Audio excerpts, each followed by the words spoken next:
فیلمین سر اینترنتی یاری و اپین مدیا جواکی ترکبریا بالکشان دانه. گلک مرو وقت خواه هشیاری لسر اکسانا در باز دکن. ام ددما ابوریا بالکشاندنه دادجین. او نیرینه براستی پشراستکه کو بالامه چافکانیا هری هجایه. هرشر خباتکارکا جواکیه و او سی اویا تندرستی دیجیتال یا کلکتیو کو کماله یک بازرگانیه و او جبو پیدا کردن چهترین بکارانه تکنولوژی جبو تندرستی درونی، حسیاری و فیزیکی حول دادن. گاوا تلفونین دستا و مساج نویسین زیده بون من دید کو رولا چاوان جی گلک گوهری من او کر پیگرا خویا کسانه و پسپوری کو ام بزورن روژین بره.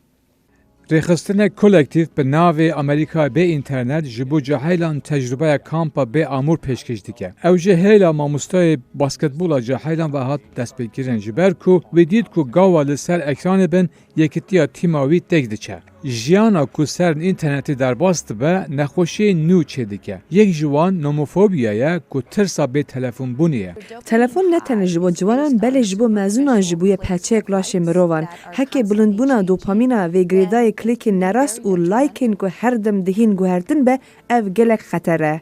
تیره دیگه کمرو بخوازه دتوکسا دیجیتال بکه. هنه کس حل دادن کوه که بکن. دمام بر خدا بیبی که خوینی و ده همان دم دامن تلفونا خود نیری من گفت از چما تلفونا خود نیرم پشتی و روزه از ایدی تلفونا خوکم بکاردینم.